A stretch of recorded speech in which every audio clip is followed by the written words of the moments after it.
Margarita, femme médecin aux États-Unis, explique les dangers du masque sur notre santé et surtout son inutilité.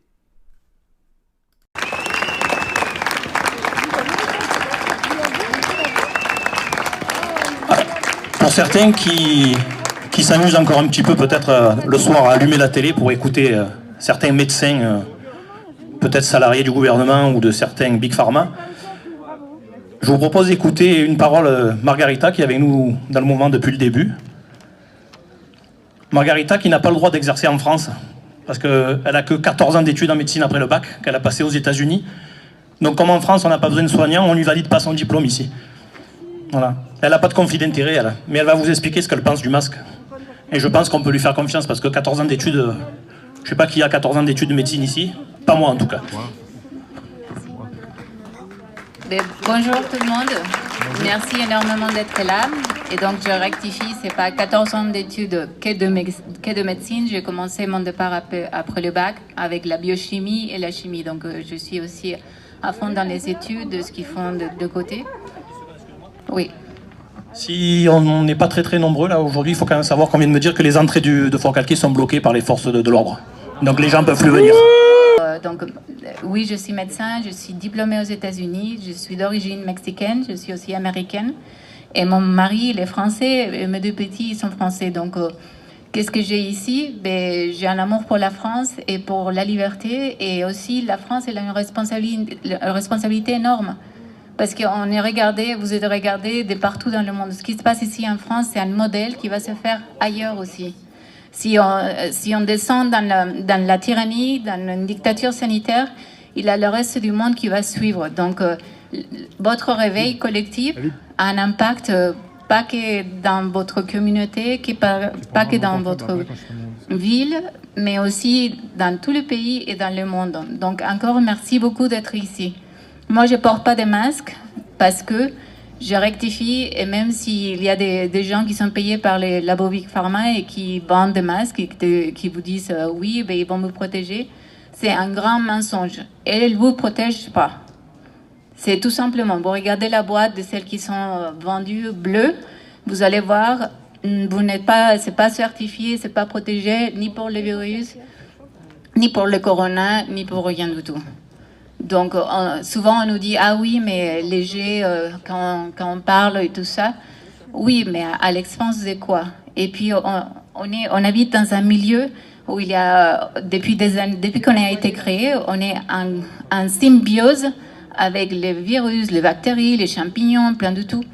Et donc, c'est pas une guerre aux champignons, une guerre aux virus, une guerre qu'il faut faire, mais plutôt c'est s'occuper de notre santé, de soi-même.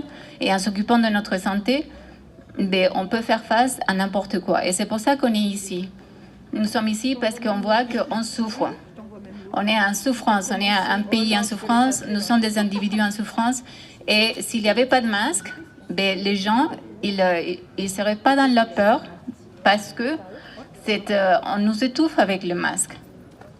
Déjà, on n'est pas protégé. Donc oui, il y a aussi récemment une étude danoise qui a osé faire les comparatifs entre ceux qui ont porté des masques et ceux qui n'ont pas porté de masques. Et il n'y a pas une grande différence en termes de contact. Mais le côté qui est plus inquiétant, c'est le côté santé, en fait. Parce que quand on porte un masque, on nuit à la santé. Déjà, on est dans une fausse idée de se protéger, donc ça peut avoir un effet placebo, mais en fait, on est en train de créer un nid de bactéries, c'est l'humidité, et pour les petits qui touchent partout, on en ajoute. Et puis, donc, selon la susceptibilité de chacun, on va avoir des maladies, ça peut aller jusqu'à une pneumonie bactérienne, ça peut aller à avoir un petit ou un adulte avec une crise d'asthme. Et donc, cette personne-là, oui, qui est susceptible, elle peut tomber et puis elle peut mourir. Et puis aussi, c'est le manque d'oxygène. Donc, si après porter un masque, on se sent fatigué, on sent qu'on n'a plus accès à nos souvenirs, à la mémoire courte, longue durée, mais c'est normal. C'est normal parce que le corps, il en a besoin d'oxygène pour respirer. Donc, si on a de la fatigue, si on a des maux de tête, si on a des migraines, si on a des choses qui avancent beaucoup plus vite, comme le cancer, parce que le cancer, il se ravit dans un milieu hypoxygène, anaérobique, où il a pas assez d'oxygène. Donc, tous les gens qui ont une prédisposition ou qui ont déjà eu un ou qui sont là-dedans, ben, ça avance beaucoup plus vite. Donc, le masque aussi, ça met en stress tous nos organes et ça augmente notre cortisol. Le taux de cortisol dans le corps, cette hormone-là va supprimer notre système immunitaire. Donc en fait, ça nous fait plus susceptibles d'attraper n'importe quelle maladie en fait, en général. Donc là, surtout avec le froid et la grippe et tout ça, on se trouve coincé parce que on est en train de, je le dis, on est en train de créer une deuxième vague avec ces masques. Parce que si on appelle Covid-19 n'importe quel symptôme respiratoire, ben là, si on a des grippes, si on a des maux de tête, si on a aussi anosmie, on appelle quand on commence à ne plus sentir les choses. Mais si on met un masque au-dessus de notre nez, le corps, il baisse son habilité de sentir des choses parce qu'on est toujours attaqué par nos vapeurs, par tous les déchets métaboliques qui se font dans nos poumons, dans nos intestins. Donc le corps, il peut pas sentir tout. En fait, il se baisse pour se protéger. C'est comme quand on est dans une salle où il y a des fumeurs ou des odeurs de monoxyde de carbone, par exemple. Mais c'est très dangereux parce qu'en fait, au bout d'un moment, on ne sent plus, il n'y a pas d'alerte. Et nous, on est exposés à ça. Mais est-ce qu'on va courir le risque pour nous-mêmes, pour nos enfants, pour nos aînés? Non. Non, c'est fini. Là, il faut réveiller les collectifs, il faut nous réveiller nous-mêmes. Il ne faut pas sombrer dans la peur parce que c'est la peur aussi qui baisse notre système immunitaire. Et puis, se maintenir à l'écart et se méfier des uns et des autres, ça aussi, non, c'est l'union qui fait la force. Dans les microbiomes, c'est la diversité aussi. Donc, en fait, on doit vivre en harmonie. On doit s'embrasser, on doit se donner des câlins parce que les contacts physiques, on est aussi en train d'échanger ces microbiomes. Et puis, on a aussi la vibration, le cœur, c'est l'organe qui vibre le plus et le plus loin de tous les organes que nous avons. L'autre, c'est le cerveau.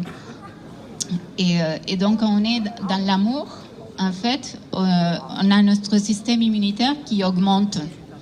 Et donc, la fréquence la plus basse, c'est la peur. On est dans la peur. Et donc, du coup, je me demandais pourquoi il n'y a pas d'autres médecins, d'autres collègues, d'autres personnes de la santé, des professionnels de la santé qui lancent l'alerte. Parce que, en fait, ils sont dans la peur ou dans les conflits d'intérêts. Donc, dans la peur, parce que finalement, je me trouve sans conflit d'intérêts et pas avec de la peur, parce que je perçois pas, ni je dois pas rendre compte à personne. Et donc, du coup, je cherche toujours la santé. Et je vois ça comme un symptôme. Le fait qu'on nous oblige à porter des masques, c'est injuste. Et encore plus pour les enfants.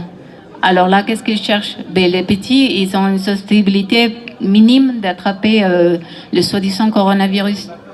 Parce que je dis soi-disant parce que les coronavirus, ils ont été déjà là depuis des années. Ils font partie de notre microbiome, de notre environnement. Et donc, du coup, là, il n'y a aucune excuse pour mettre un état d'urgence qui donne le plein pouvoir au gouvernement de faire passer des lois qui sont vraiment injustes. Par exemple, beaucoup de personnes se tournent vers l'IEF, c'est l'instruction en famille, donc faire l'école à la maison, parce qu'ils se disent, mais non, pas question que mon enfant aille masqué à l'école. Je le vois déjà avoir des boutons, je le vois être déprimé, un anxiogène, avoir des maux de tête, être fatigué, perdre l'envie d'apprendre. Mais non, on ne va pas soumettre, c'est la torture psychologique, ça. Donc, si en tant qu'adulte, on se laisse descendre là avec une muselière, non, les enfants nous ont fait réveiller et tant mieux, hein, parce que là, il était temps.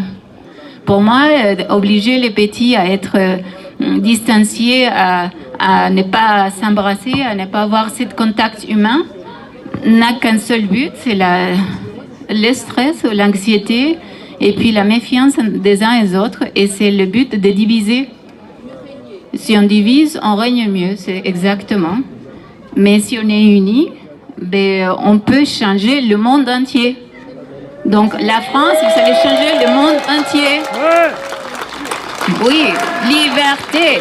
Liberté. Liberté. Et donc là, c'est quoi l'objectif de toute cette mascarade? C'est quoi l'objectif de nous soumettre dans la peur? Parce que quand on est dans la peur, il y a une partie de notre cerveau qui s'appelle la partie, le cerveau reptilien, que quand on est dans la peur, ben, on est dans la survie. On n'utilise plus le cerveau frontal, qui est la pensée critique, qui est de réfléchir, qui est d'analyser les choses. Donc il faut souffler, il faut bien respirer, s'ancrer, embrasser nos êtres aimés, communiquer, et puis se dire, on est tous ensemble, on est tous ici, et s'il y a une mortalité de 99, notre pourcentage de survie, c'est de 99,4 pour la plupart de nous qui est en dessous de 65 ans et qui n'ont pas de comorbidité. Mais profitons-en, parce que c'est ceux-là qui vont créer l'immunité des groupes. En fait, la vraie immunité des groupes.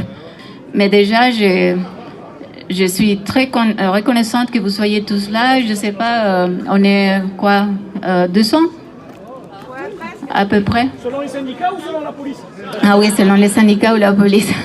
Donc, merci beaucoup. Bravo.